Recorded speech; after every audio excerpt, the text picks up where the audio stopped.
Welcome to SPV educare. మా videos కనుక మీకు నచ్చినట్లయితే లైక్ చేయండి, షేర్ చేయండి, సబ్స్క్రైబ్ చేయడం మాత్రం మర్చిపోకండి. Good morning students. Today I would like to explain a lesson in chemistry. Let us see what is chemistry. Chemistry is a branch of science concerned with elements, compounds and their reactions. First of all, let us discuss about element. Element is the simplest substance in chemistry. That means it cannot be divided into other elements. Elements are the building blocks of matter. Do you know the human body, 86% of the mass of the human body is composed of just 4 elements: oxygen, carbon, nitrogen and hydrogen. In similar manner, let us see some more examples. Water consists of oxygen and hydrogen. Air consists of nitrogen, oxygen, argon, neon, etc. Let us take a wooden piece. It contains carbon, oxygen and hydrogen. Let's take a stone. It contains silica and oxygen. In this manner, in our surroundings, whatever material you take, everything is composed of elements. It may be a living thing or non-living thing. So there is a great importance for the study of elements. Do you know how many elements there are? 118 elements have been identified by scientists so far. Scientists beginning from 18th century have been trying to classify the elements on the basis of their properties. The task before us is how to study all these elements. It is not easy to study individually. That's why scientists have been trying to group the elements. So today's topic is classification of elements. Now just look at the music. While playing piano or keyboard, we can observe a repetition of notes after regular intervals. That is called periodicity. Another example of periodicity is the days in a week. Suppose today is Sunday, the 7th day from today is again Sunday. Similarly, scientists, while arranging the elements, they observed periodicity in the properties of the elements. Note that element doesn't repeat again. The property of the element will be repeated. Let us take an example. Magnesium in periodic table.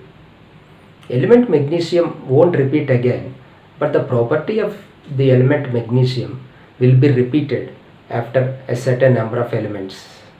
That's why we need a periodic table.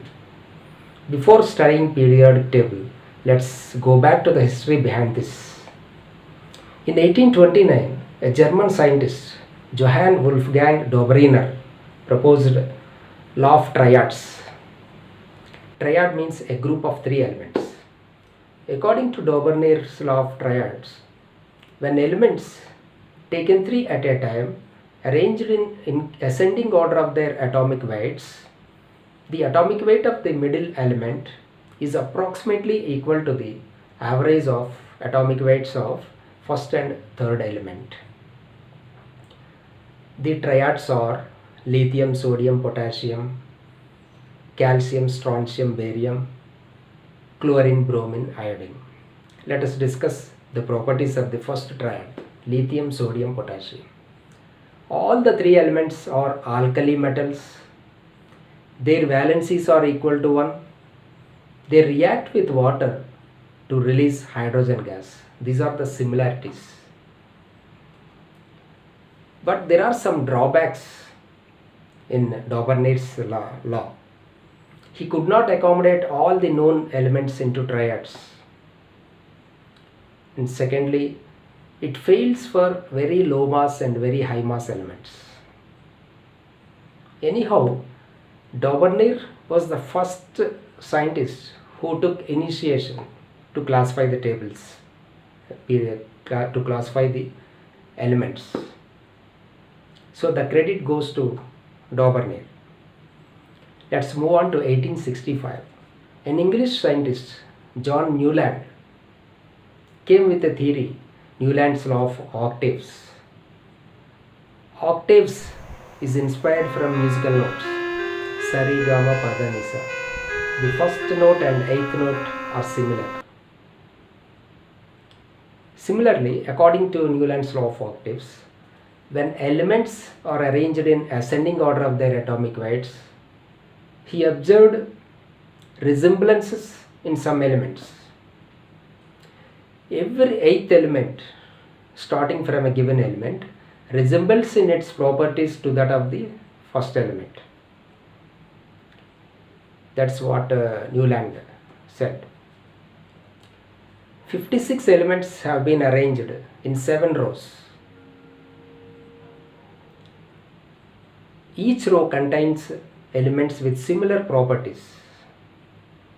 In Newland's periodic table, the first element is hydrogen, 56th element is thorium.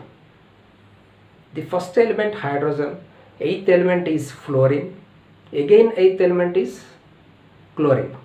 These three resemble in their properties because they are non-metals, their valencies are equal to 1.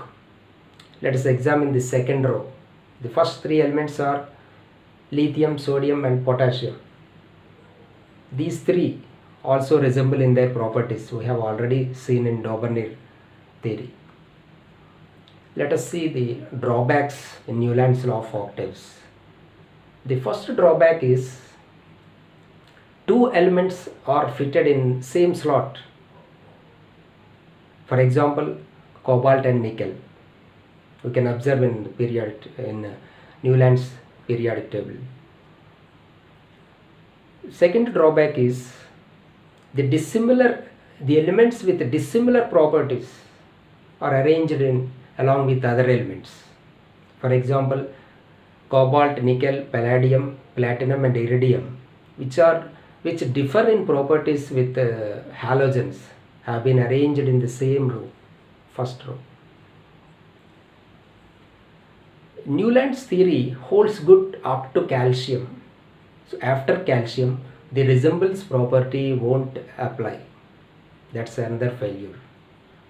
Another drawback is it could not give any place for new elements to be found. These are the drawbacks of Newland.